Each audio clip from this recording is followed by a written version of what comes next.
We went from a focus on jobs, jobs, jobs to talking about workforce, workforce, workforce.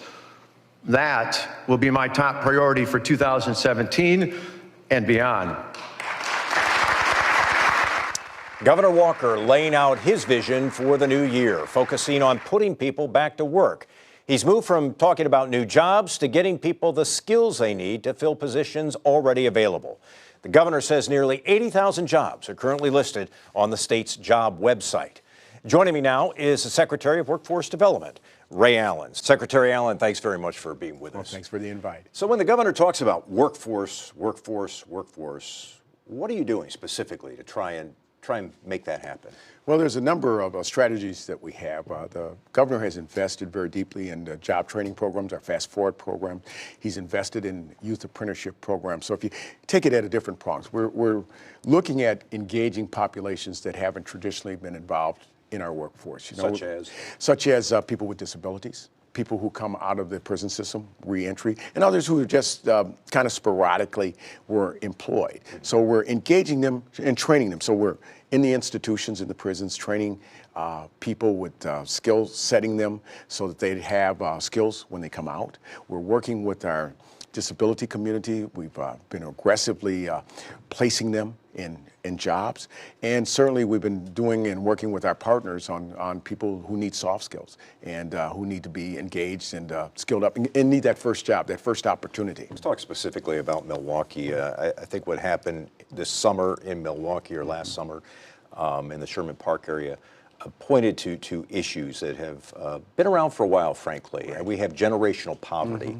How do you break that cycle that exists in parts of our communities? Well, I think part of it has to be is showing people hope and opportunity. And one of the ways to do that is if you look at MPS, that we engage the school district with an investment in youth apprenticeship programs, which we're doing now, that we can have young people have work experience.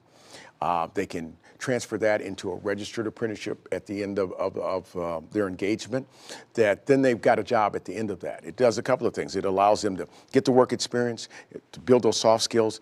It allows them to have a relationship with an employer.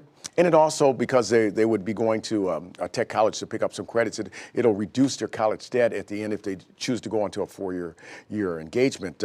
But our whole goal is to start getting at young people earlier, to show them the opportunities that are here in the state, and for us as a state to invest in those school districts to assist them with giving guidance and counseling to young people on an employment path. I've got to ask you, the governor's talked about bold measures in welfare reform. One of the things he wants to do is have the Trump administration give them a waiver so they can require drug testing of food stamp recipients. The governor said, and I'm quoting now at his State of the State speech, he said, "Here in Wisconsin, we're willing to help people who are down and out, but public assistance should be a trampoline, not a hammock."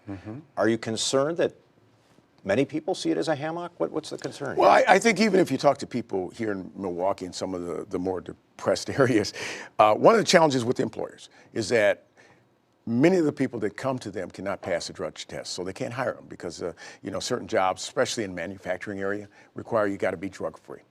So our goal as a state government is to provide assistance to individuals. So even under the drug testing piece, that if in fact you don't pass and you're collecting UI, that we'll get you into a treatment center so that we'll help you get off of drugs. But our whole goal is to provide a safety net and a support system, but to help you transition back to a family-sustaining job. And everything we do, whether it's through the health department or through our department, is to provide people with those resources so that they can transfer themselves back to support themselves. So briefly, you don't see this as punitive, the having people who get food stamps take a drug test. You don't see that as punitive? No, because the goal is that we want to get them a family supporting job so they don't have to have food stamps. And the only way you do that is you got to be clean.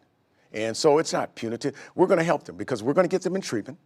And the treatment then will also get them into training because we do support those efforts through our Fast Forward and through the other programs that we provide. So it's not punitive, it's an assist. And we want to help them to have a healthy life, and we want to help them to get to an employment place where they can be employed and sustain themselves and their families. The Secretary of Workforce Development for the state of Wisconsin, Ray Allen. It's good to have you on the program. Thank you. Thanks very much for being with us. We're just 15 days into 2017, and we're already talking about the big races of 2018. That's coming up next on Upfront.